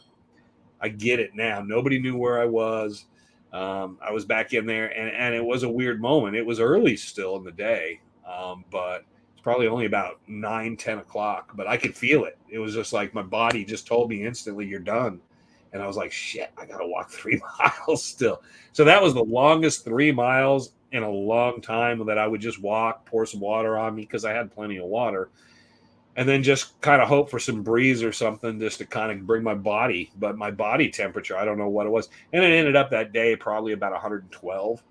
So it was probably in the mid high 90s when I went in, but with the moisture and everything, it just overheated me. And I don't think I've ever been that hot in the mountains. So that was the last July trip I made. And that was always my July 4th trip. I'd always try to make that trip around July 4th. Now I'll kind of give it a break during the summer. If there's a cooler weekend, I'll do something light back out in there, but I'm not going to be the summer desert rat I once was. But during the winter, as soon as the fall comes and it starts to cool off and stuff through the winter, all the way through to the spring, I probably got about another month or so to go. I'll go out as much as I can anytime I get an opportunity, because I just like to go out and explore. We all know there's only so much time we got. And I always want to take advantage of the time I have. So, I mean, there's going to be a point where I'm going to be, okay, I can't really do this anymore. And I know people that can't. And I want to be able to, while I still got the ability to get back in, and especially with my sons, to go back in the mountains and show them and talk to them and say, okay, this is when I was here. This is what I learned here. This is where this is. So there's someone generationally that understands these things, and then share with people. And I still love the experience of going back in the mountains. I don't know what it is. Jesse Feldman, myself, we're sitting there one day talking to Thomas Glover, and he was like, do you think if there wasn't a mine, and we were like, no, we would still. There's something about the mountains, and it's not romantic or anything. It's just it's a place that seems right to us. So I can just go out there and walk all day. I don't hike necessarily, but I can just go walk around in the mountains, and I just like it. And I feel comfortable with it, and it just feels right. There's days I went in the mountains and felt like this ain't my day, and just walked right back out and said, no, another day I'll do it. But there's been an affinity I've had in the mountains ever since I was a kid. And it's not always about, I learned about the Dutchman. I learned about other treasures. I learned about a lot of other things, but all that came secondary. It was like the first time I went in, I was kind of like, this is the coolest thing I've ever seen in my life. And I was in other mountains. That same year, I made a trip down the Grand Canyon, and it had no impact on me like the Superstitions. So whatever it is, I don't know. It is what it is. And as long as I can go out, I always will go out. And every weekend I can, any weekday I can, anytime I get a chance to put my feet down in there, I'm always wanting to do it, because it's a big deal to me. And I think you recognize that too. There's places sometimes you go, man, I wish I could still get there. Oh, yeah. And I know that time is coming. So I'm trying to put myself in that position to do as much as I can before it's over. Yeah. So you've been in there many times, and I think you still have a day job, don't you? Yeah, well, that's something I learned from Tom Collenborn, Bob Corbin, and everybody else. There's no reason not to have a good job, because that makes it a lot easier. No, I was going to say, since as many times as you've been in there, and since you still got a day job, that means you haven't found the treasure yet. Well, I've here's that problem with me. I don't know how you are, and different people are wired differently. I could have a winning lottery ticket tomorrow and win, I don't know what it's up to, 180 million, 200 million, and still go to work the next day, because I still, until I can figure out what else I want to do, and it's not just travel or this, I like my routine. I like the crew that works for me. I like my job.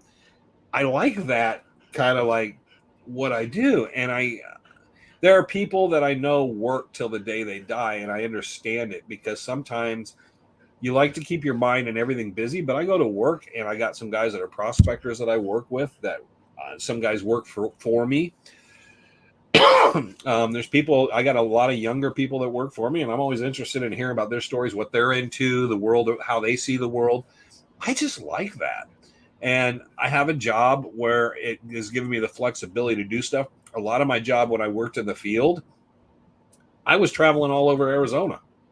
I was getting to go on those back roads, down alleyways, in places where most people can't. So it gave me access. And I was able to have a different, perspective of saying, man, most people go like, I wonder what's behind that gate. Well, I got to find out. So I liked doing what I did. There was a sense of adventure to it. It was fun. I got to see a lot of, especially Maricopa County and Pinal County, a lot of hidden places. I got to meet a lot of really neat and cool people. One day I'm working and this elderly lady comes out and starts talking to me.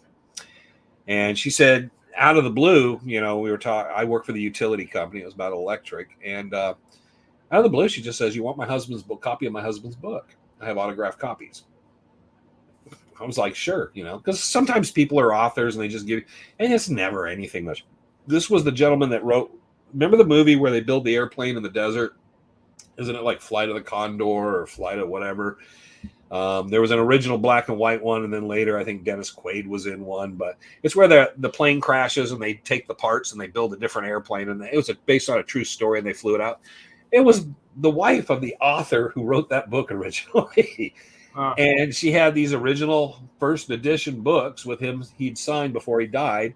And I just met her out of the blue, and she was like, here, because I told her, I said, I don't know if I've ever read the book. I've seen both versions of the movies and all that, and I like to read, so I got a copy of that. So it's always, the job also entails that. I get to meet a lot of people, and I get to hear a lot of stories. I got to meet a lot of people who came around the pioneer times. Early on, I get to meet a lot of people that lived in Phoenix in the 20s and 30s and grew up here, which is a whole different perspective than any of us have. And so I get this real interesting look when we were doing electric meter replacements. I didn't realize how many homes downtown Phoenix had graves either in the front patios or in the backyard. And people have maintained them and taken care of them and made sure they were taken care of.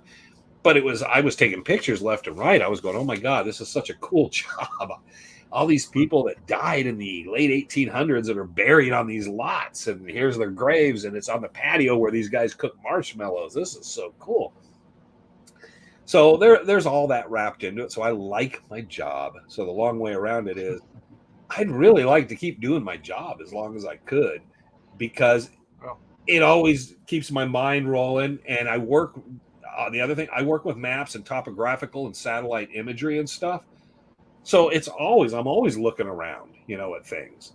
And as soon as there's some place, and I have a statewide crew, I'm looking all over the state, and with the access to stuff I get, it's like once I look for one thing, trust me, I pan around and start looking at everything in the area to look what I see. I'm looking at red dirt. I'm looking at the rock outcropping. I'm looking at stuff.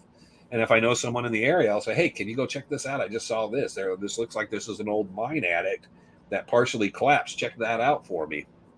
So my job has that cool factor to it.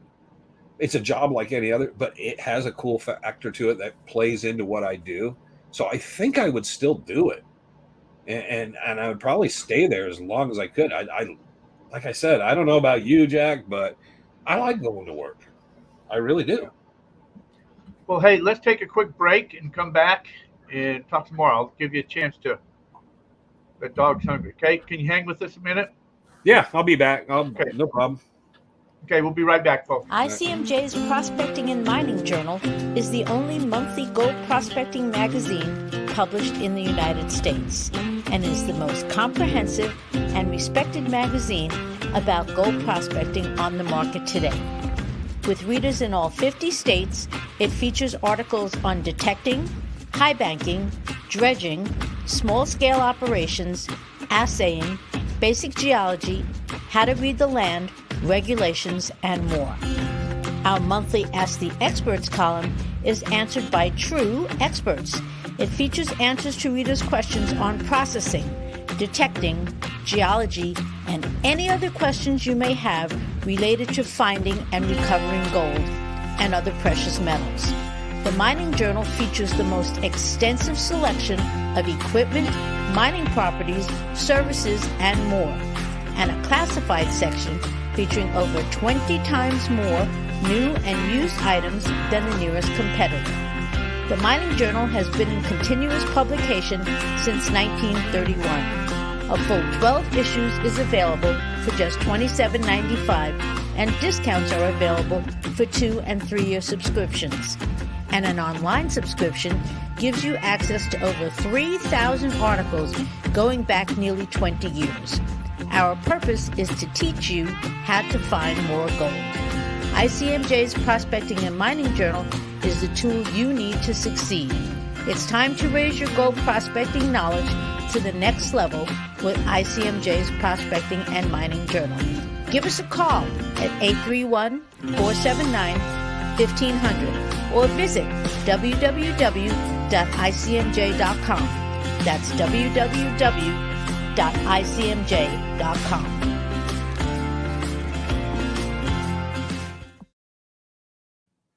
All right, welcome back. We were talking to old Wayne. He's the famous superstition guy. He ran away. He was eating. That's why we had to take a break, because he was feeding his dogs and eating. Anyways, there he is. Ta-da!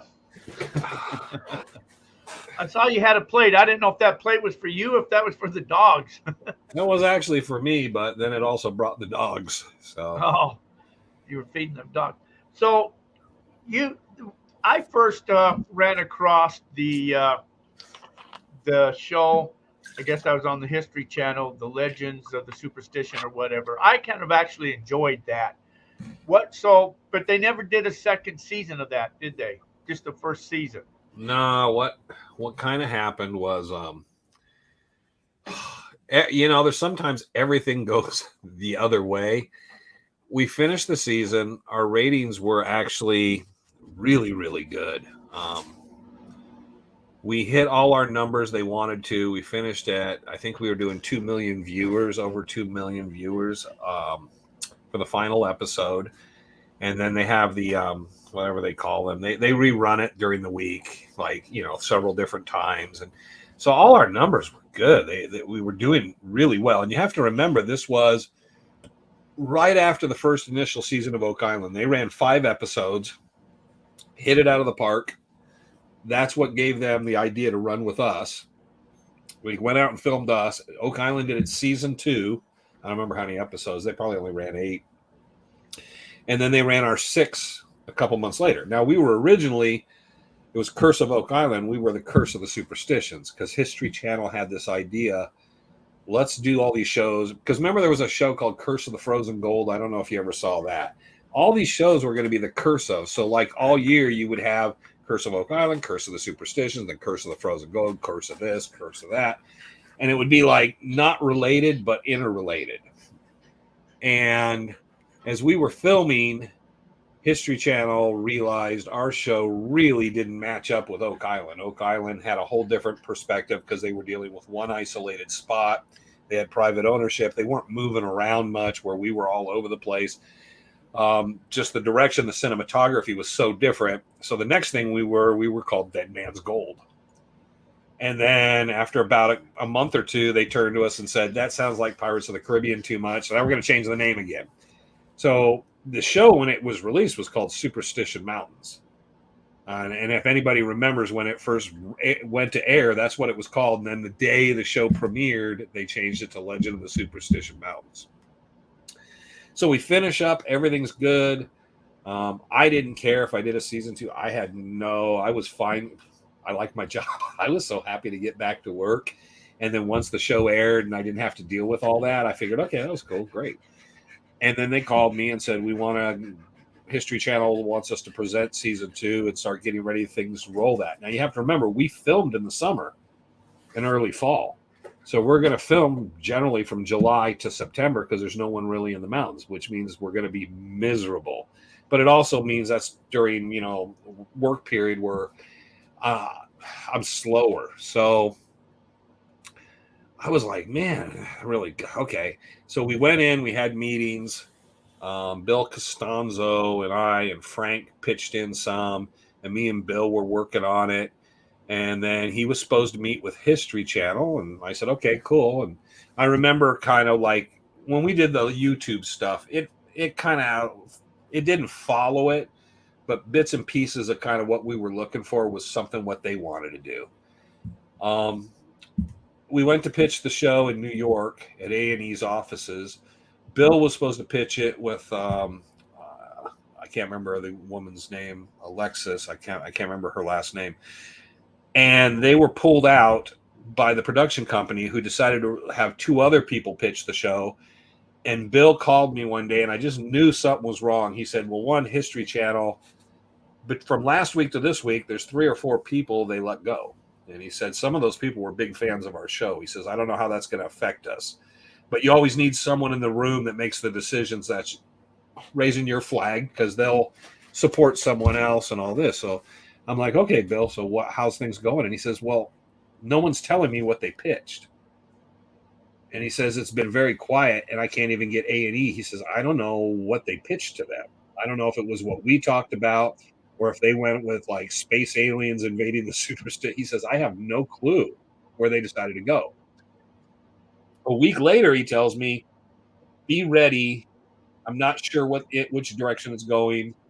We're going to probably take 2 weeks once we get a green light to start filming. So let the other guys know, and we're going to give you a notice, and then we'll start pre-production. We got a lot of B-roll and stuff from last season, but we'll probably go out for about 3-4 weeks, film about half of what we're doing, 4 or 5 episodes. Then we'll take a break for a month or so, and then we'll go back out and film. Okay. So I told the guys, I said, be ready just in case. They might give us this, however quick they can put stuff. And then we waited for like a year, and nobody told us anything.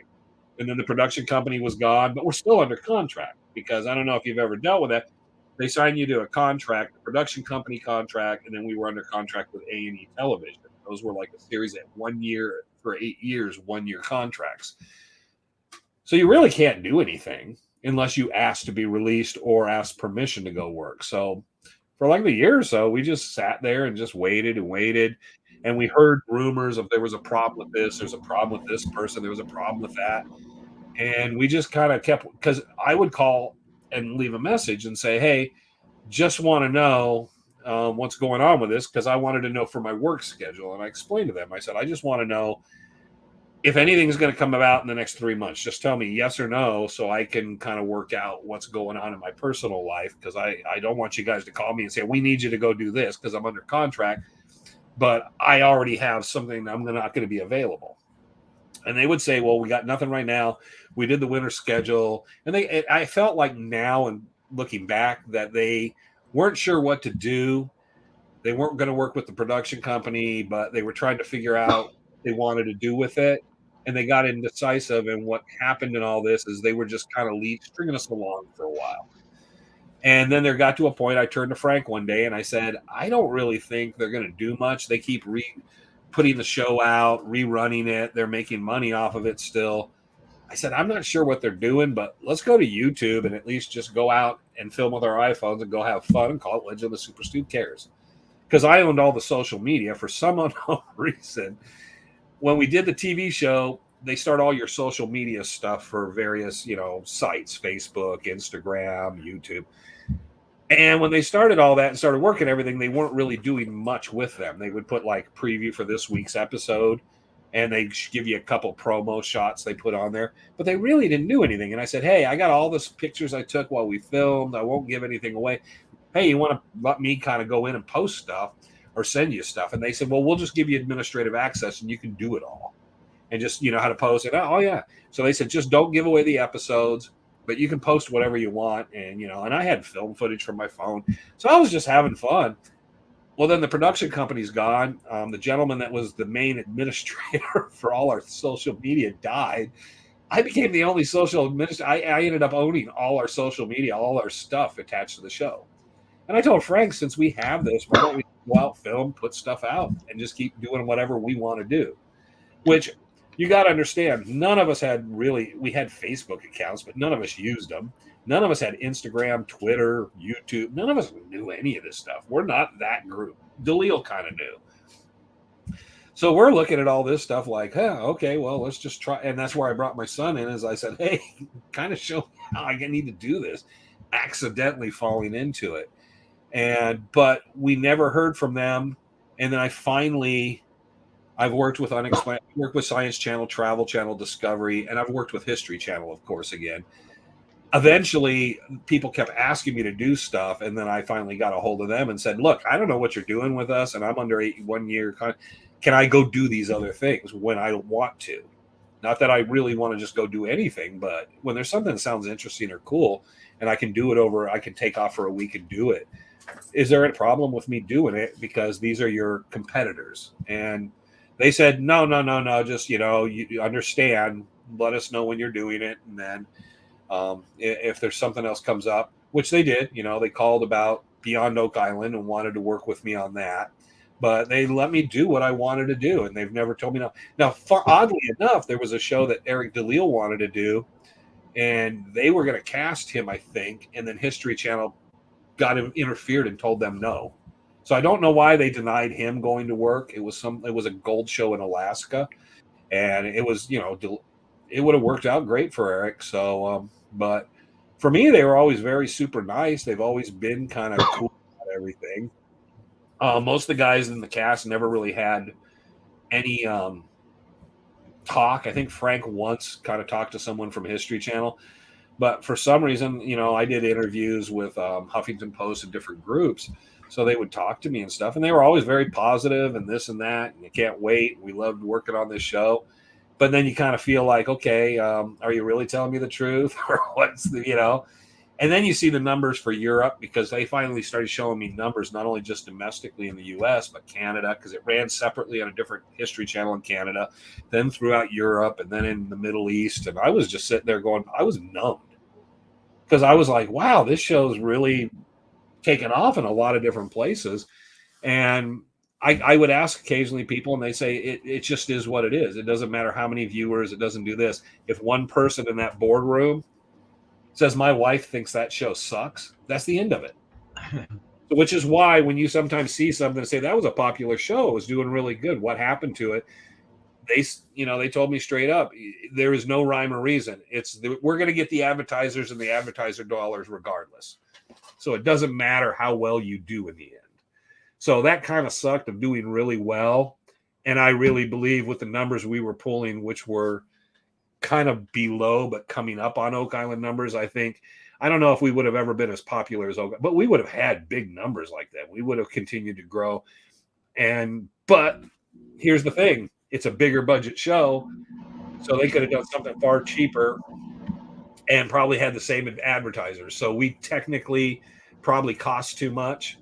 Someone just didn't like the show, and then there was little problems with the production company and stuff, and it just probably been all those different things where they just said, eh.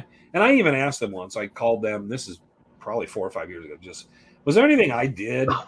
And they said, no, because we knew you weren't really interested in doing a season 2, but then you got completely on board, and we were more than happy to be working with you on the stuff. And they said, everything was good. Anytime you want, we got stuff, we'll give you a call and see if you're interested. And I was like, okay.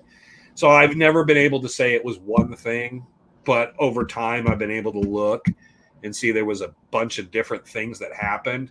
And I think the further it got out and the more little problems there were, that was the end of it. And you never can say never, because they'll bring back the next generation, right? They'll bring back our kids or something. I thought it was actually, I really enjoyed the show. That was one of the shows that I kind of got out of watching gold shows and all of that. It just became too political or whatever. They're just like, and it could be the end of their season, It's just like they're just so I just quit watching it. But I kind of actually enjoyed that Superstition. One thing we consciously did, and if you notice, all of us swear a lot. When you meet us in person, don't be surprised at how many F-bombs come flying out. We made a conscious effort to try to make it the cleanest possible show. We wanted not only our kids, but, Woody and Frank's grandchildren. We wanted people to be able to watch it. And we wanted it to be not stereotypical, which it kind of was, but we wanted it to be different than the other shows. And we made a very conscious effort when they tried to get us to do certain things to always kind of be a little different. We don't want to be an actor. We don't want to do this. Nah. And there's certain things we did that it sucked because you couldn't find another way out of it when you were filming. But they were nice enough to give us options. If you can come up with something better, you say whatever you want. And then eventually you'd run out and say, okay, you know what? I got to say that stupid thing. Like, what was that? One of my favorite ones is Black Cross Butte is the nexus of death. That is the dumbest thing you could possibly. I never would say that, But I had to say it serious standing there. And I worked around trying for an hour to try to figure out a better way to say something that would sound like me. But we were kind of happy. But then the weird part is we filmed for 6 weeks, and then we did probably 2 weeks, 3 weeks of filming pickup to fix other little things and add things. And it was 10, 12-hour days. And that show's 42 minutes an episode. And those cameras rolled all the time. We had 3, 4, sometimes up to 6 cameramen and then a drone. There was stuff going on constantly filming. You're getting such a small sample of what we did. When I watch the show, whenever I see it on and I sit there and try to watch it, it's weird to me because having lived it, I lived it for a 12-hour day, and I'm seeing that day go by in 4 minutes. And I'm trying to kind of reconcile it because I remember so much that happened that's never in the show. And me and Frank have talked that. Frank will always talk to me about certain things in the show. Remember, the reason people think that is because we did this. And I said, Frank, it's not in the show. What do you mean? It's not even in the show. I don't know why people believe that unless we've talked about it to them, but it's not even in the TV show. So it's very weird because when I see the TV show, it's kind of like this weird, you know how you have a dream, but the dream's not real because there's people that are alive in it that are dead now. And, it's like, that's the house we used to live in, but it's not the house you used to live in. It's like that. I watch it and it's this weird, surreal thing that I kind of know, but I don't really know. And then there's moments I'm going like, when the hell did that happen? So it's cool. I wish they would have kept doing it just to kind of let it finish up because I knew where it was going at the time. And I don't know what they would have kept doing to push it on from there. But I wish they would have taken and allowed us to kind of keep telling that story because I think people would have liked it. And that's the area where I can't talk about it because they still own the proprietary rights because we sat down with the writers and we said, this is where we want to go. This is what we want to do. This is how we need to pack in. You need to put us here and we need to do this for this. So, and we've on YouTube managed to avoid the gist of that. We've kind of went to some of the places, but we haven't had the same focus of what it would have been. And I think people would have enjoyed it. It would have been more serious. And at that point, we would have been more used. I mean, at least Dalil and Magnus, and I know Woody and Frank, it's hard filming in the summer for them. But at least Eric and Dalil and Magnuson would have been more in tune and knew what they were in for. The first time out, you got to remember, it was me, the desert rat, and then a bunch of guys that never freaking ran around in the desert in the middle of the summer in Arizona in their life. So there was consequences health-wise for that. But the second time around, they had learned a lot in that time. And they'd learned about the superstitions and they'd learned about prospecting and we were learning from each other. Having someone like Woody Wampler and Frank there, I'm learning things from them. And Dalil and Magnuson learned an awful lot as well. How's Woody doing anyways? He's doing real good. Last I heard, I just heard, I think it was 2 days ago. He's up. He's doing better and better. He's doing his prospecting classes. So things are going better and better for him. He gained a lot of the weight back. He's stubborn. I mean, he keeps getting sick because he won't listen. And he gets a little bit, it's not his allergies. Don't worry, bud. It's allergies. And then he's sick again. But he came back big time. It just took a long time. It took a couple years for him to get his weight back and get himself. And he's more solid now. If anybody that saw him about a year ago would be like, he seemed fragile at that point. And there was a few times we tried to do stuff, and he literally just didn't have a lot in the tank. He was getting better, but he kept trying to push himself too much. And he's now doing pretty good. So, and we kind of let it be. Now we're entering summer. We'll go up and visit him a little, but we try to kind of let it be because we don't want to drag him out into all that. But he's at the rendezvous every year. He comes out and he usually comes out to the rendezvous and then goes out and camps out in the mountains for a week or so after that. Well, one of these days when you don't have anybody going the superstitions with, and you want me to tag along with you, I'd like to learn some shit going in there. So, well, yeah, I'll drag your butt in there. Yeah, give me a call. Don't hate me afterwards, but oh no. No, people that want to, we should start wrapping up here. People that want to follow you, how can they follow you on YouTube or whatever? You can follow me just if you type in Wayne Tuttle, you'll find me pretty much in the internet. Just Google it. But Legend of the Superstition Mountains in YouTube. You'll find there we do a show called Chasing Legends every Monday. It's about 30 minutes long, and it covers different stories and things, some from Arizona, but mainly to do with the superstitions, sometimes the history perspective, sometimes personal stories and stuff we share. We do 12 episodes every year or so that are specifically about Frank, myself, Woody, and us out in the mountains looking for the Dutchman and various treasure stories. We're in the middle of that right now. It's a season of 12 episodes. Then we also, on Fridays, sometimes during the year, we're doing lives. Sometimes, like right now, we're doing the Legends of the Superstition Mountains episodes.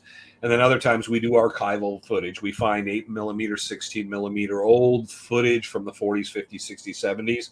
We digitize it, and then we put that up for people on Fridays to kind of go out and check out. You can also see us at legendofthesuperstitionmountains.com because we have our own website. So you can find us on Instagram. And I don't know nothing about this stuff, but I guess we do TikTok too. I'm not a TikTok guy, but my son runs all that stuff and tells me, no, we need to push it. We have a Reddit page and all this stuff. But generally, go to legendofthesuperstitionmountains.com. You'll find the archival footage, everything there, or the YouTube site. And if you get to the YouTube, you'll find the website, and they're both pretty cool. It's like, and we pretty much try to do it for free and just keep everything just kind of to make everybody fans, not of the show, but fans of the mountains and the story. And that was my big thing with the passing of Tom Collenborn, and a number of people have passed on for the years. There needs to be someone out there to kind of like, people don't just buy books anymore. I could write a book, but 200 people buy it. But, you're going to get 2 million people to watch YouTube videos. And the other day we put out a stupid TikTok and 180,000 people watch it. You're going to hit a different audience. So it's not out the world of books and classic stuff like information like we like. It's a different world, and I recognize that, and you want to kind of keep people interested in. And we're always going to be able to share between all of us, the guys 40, 45, especially 50 and up. But my big thing was not trying to be cool, but get the teenagers, the 20s, the 30-somethings, and get them kind of drawn in it, because there's a certain point, there's just not going to be another generation really, really, unless it's a family member. And I want to get kids out there, get them interested, learn the history, understand it, and kind of like share into it. Because kind of like I was, it's just, it catches you. And the next thing you know, you're totally into it. So that's our stuff. YouTube, website. I'm sure there's other stuff I'm always missing and forgetting because there's so much crap. I know you're the same, Jack. There's so much crap you do, you forget what you're doing. You're kind of like, damn it, it's Monday again, it's Friday again. What? We're doing Wednesday. What? So, yeah. If it's superstitions, you can search Facebook, Legends of Superstitions, YouTube. But there's quite a bit of information with Wayne out there on the superstitions. So, you guys can go in and continue. And you just type in Wayne Tuttle. It suddenly takes you almost every one of those things. So that's the nice thing, is like having a name that's not John Smith helps. It does, because there's not going to be a lot of Wayne Tuttles, and I am like the big Wayne Tuttle, and there's nobody more famous than me, regardless of what that means. So it does direct people to everything I do. So my name or Legends Superstition Mountains is fine. All right, Wayne, we'll let you go. We appreciate you hanging with us, taking time, buddy. This time, at least you didn't have to run the show by yourself, so. That was fun.